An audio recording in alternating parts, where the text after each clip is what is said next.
உள்ளான வஸ்திர மனுஷனை கடைபிடிக்கூடாது. நீ ஜெபிக்கிறாய் என்று சொன்னால் யார் வீட்டுக்கு போய் கொண்டிருக்கிறாய்? உங்கள் வீடு என்ன? விதவைகளுடைய வீடுகளை பட்சித்து பார்வைக்கு நீண்ட ஜபம் பண்ணுகிற வேதபாரங்களை குறித்து எச்சரிக்கையாக இருங்க. அவர்கள் அதிக ஆக்கினை அடைவார்கள். லூக்கா 20:14-47 வாசிக்கிறோம். மார்க்கு 12:40 அதே தான் வாசிக்கிறோம். இவர்கள் அதிக ஆக்கினை அடைவாங்க. ஜெபிக்கிறவங்க சில வீடுகளுக்கு நம்ம போகக்கூடாது. சில வீடுகள் என்றால் என்ன? வேசியனோட வீட்டுக்கு போகக்கூடாது. இந்த வேசி என்று சொன்னால் என்ன? வேசித்தனம் செய்கிறவள் என்றால் யாக்கோபு 4:4 வேதத்தில் வாசிக்கிறோம். உலக ஸ்நேகிதன் தேவனுக்கு விரோதம் பகை. உலகத்துக்கு ஸ்நேகிதனாக இருக்கிறான், தேவனுக்கு பகைஞ்சனாக இருக்கான். தேவனுக்கு ஸ்நேகிதனாக இருக்கும், உலகத்துக்கு பகைஞ்சனாக இருக்கிறான். இதுக்கு முன்னாலே இந்த வசனுக்கு மேலே என்ன போடப்பட்டிருக்கிறது? விபச்சாரரே விபச்சாரிகளே என்று ஆரம்பிக்கப்படுகிறது. நீங்கள் இப்படிப்பட்ட உலக ஸ்நேகிதம் கொண்டவர்களுடைய வீட்டுக்கு போகிறதும் ஒன்று தான், தேவனுக்கு பகைஞ்சனாகிறதும் ஒன்று தான்.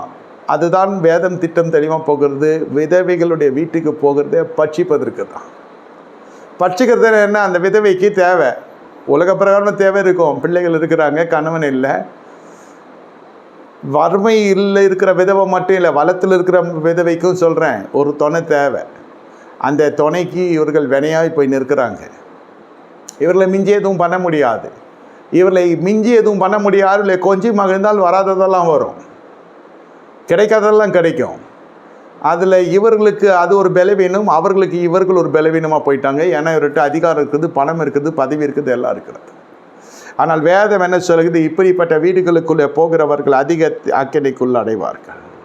என்னை கேட்டுக்கொண்டிருக்க தேவனோட ஜனமே, வேதம் என்ன சொல்லுகிறது? ஜெபிக்கிறவர்களை பார்த்து மத்தேயு 6:6 சொல்லுகிறது, நீயோ ஜெபம் பண்ணுகிற போது உன் அறை வீட்டுக்குள் பிரவேசித்து உன் கதவை பூட்டி அந்தரங்கத்தில் இருக்கிற உன் பிதாவை நோக்கி ஜெபம் பண்ணு.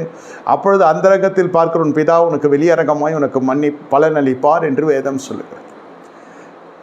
சில பேர் வீட்டை விட்டுருவாங்க, தன் சொந்த வீட்டை விட்டுருவாங்க. அவர்களுடைய வாழ்க்கை முழுவதும் எப்படி இருக்க வேண்டும்? ஊழியம் செய்கிறேன்னு சொல்லுவாங்க, கண்ட இடத்துக்கு போவாங்க. போகக்கூடாத இடத்துக்கு போகிறது. ஆமாம், போகக்கூடாத இடத்துக்கு போகிறது. தேவன் விலக்கின காரியம் பழைய ஏற்பாட்டாய் ஏதேன் தோட்டத்திலிருந்து புதிய ஏற்பாட்டு வரை தேவன் காரியங்களை விலக்கி வைத்து கொண்டே வருகிறார் மனுஷனுக்கு. அந்த கனியை புசிக்க வேணான்னு சொல்கிறார். அப்புறம் புதிய யாத்திராம் புஸ்தகத்தில் 10 கட்டளைகளை கொடுக்கிறார். எதையோ செய்ய வேண்டாம் என்று ஒவ்வொரு அத்தியாயத்திலும் ஒவ்வொரு அதிகாரத்திலும் வந்து கொண்டே இருக்கிறதா இல்லையா?